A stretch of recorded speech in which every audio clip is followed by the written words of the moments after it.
was 21 years old when I dropped out of college, packed everything I owned, jeans, t-shirts, leather jacket, guitar, into my car, and drove from Chicago to Berkeley, California.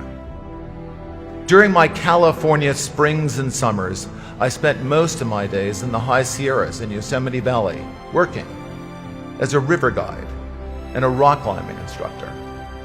I loved those jobs, but unfortunately they didn't pay that well.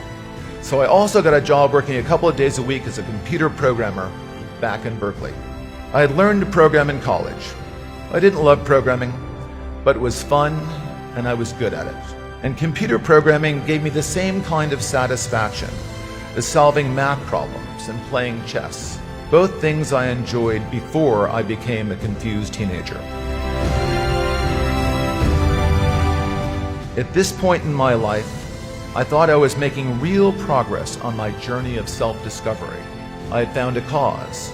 I had a couple of jobs that I loved, and one that was fun and paid the bills. I was pretty happy with my life. My wife was not. What she saw was a college dropout who spent too much time in the mountains doing foolish things. She wanted me to work full-time as a computer programmer or go back to college and finish my degree. I started taking classes at UC Berkeley. I took several classes, but the only one I can remember was a sailing class taught at Berkeley Marina. Once again, I fell in love and began a lifelong affair with the limitless, omnipotent Pacific Ocean. When my class was over, I wanted to buy a sailboat. My wife said this was the single stupidest idea she had ever heard in her entire life. She accused me of being irresponsible, and she told me I lacked ambition. She kicked me out, and then she divorced me. This was a pivotal moment in my life.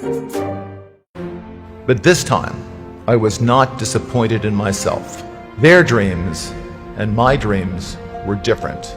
I would never confuse the two of them again.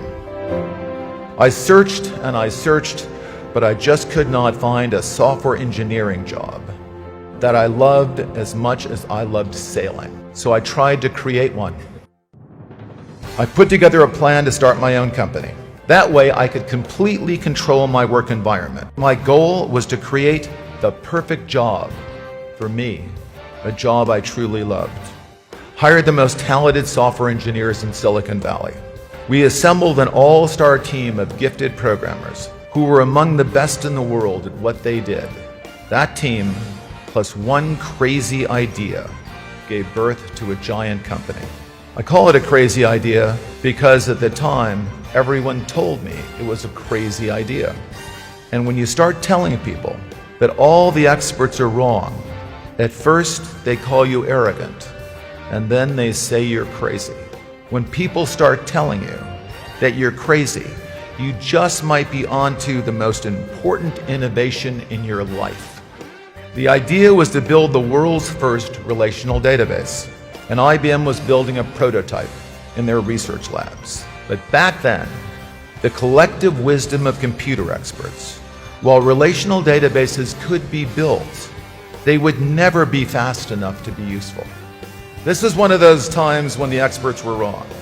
Arrogance and insanity turned out to be innovation in disguise.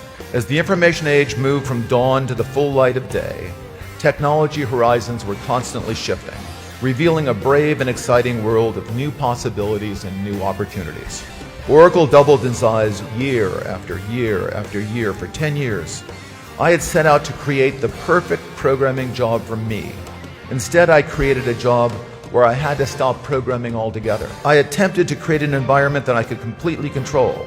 Instead, I was running a company with thousands and thousands of people that was growing so fast that it was impossible for anyone to control. In a constantly changing world, what is possible is a moving target. Don't be afraid to experiment and try lots of different things. And don't let the experts discourage you when you challenge the status quo. Each of you has a chance to discover who you are rather than who you should be.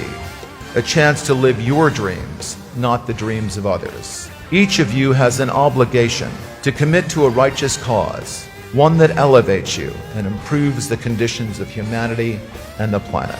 Until you find a job that ignites your passions, like I did. Even better, you just might find one that you love.